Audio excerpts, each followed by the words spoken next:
Vamos para o versículo 3 da primeira carta de Paulo a Timóteo, no primeiro capítulo, que diz o seguinte: Se eu te recomendei permanecer em Éfeso quando estava de viagem para a Macedônia, foi para admoestares alguns a não ensinarem outra doutrina. Então, no versículo 3, nós temos, de certa maneira, já o propósito de Timóteo, que lhe foi outorgado por Paulo.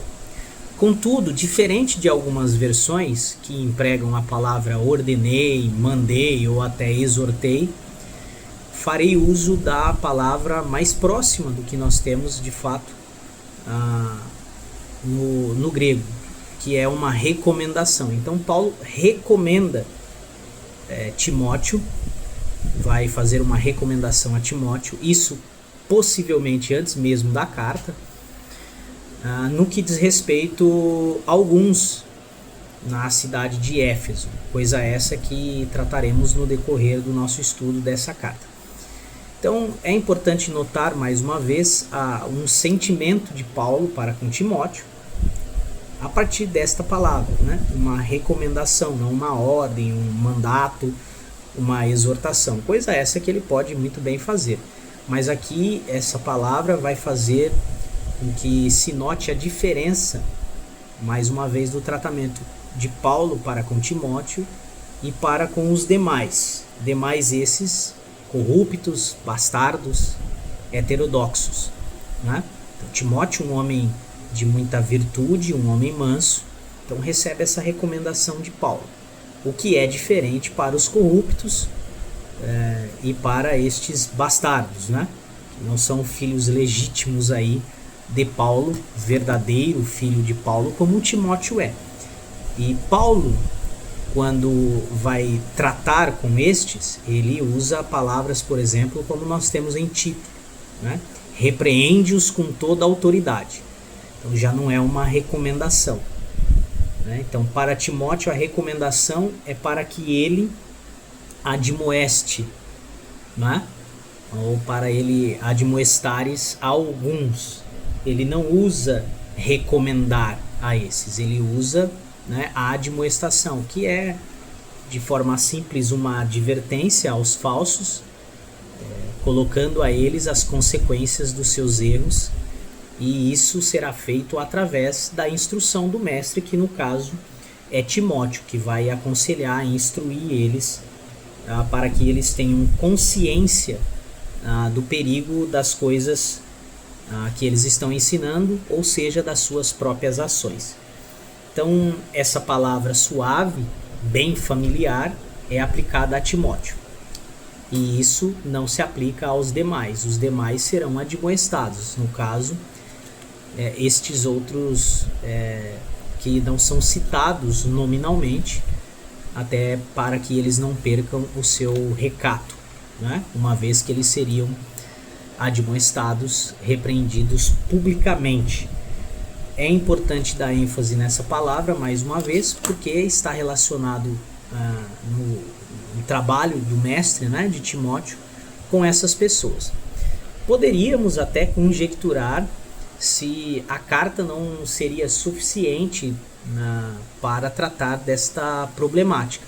Bom, claro que o escrito seria suficiente, contudo, todos nós sabemos que os escritos geralmente são menosprezados, né? Principalmente se a pessoa tiver preguiça de analisar, de reconhecer na escrita o que lhe é devido. Então, no caso desses corruptos, bastardos, vai ser necessário que Timóteo, então, corrija, admoeste o seu erro. E qual seria esse erro?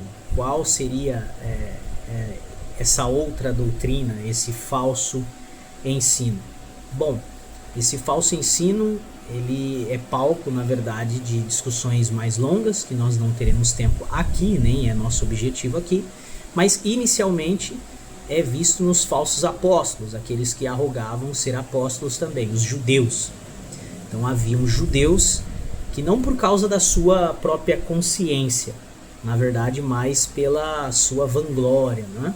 Eles acabavam rivalizando aí, entravam em disputa com Paulo por causa da inveja. É comum dos falsos, né?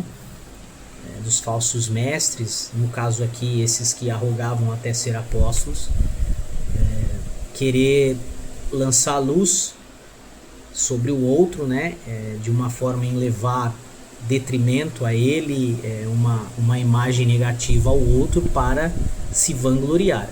Muitas pessoas quando vão ensinar arrogam, né, ser melhor do que o outro, isso e aquilo, e coisas do tipo, né?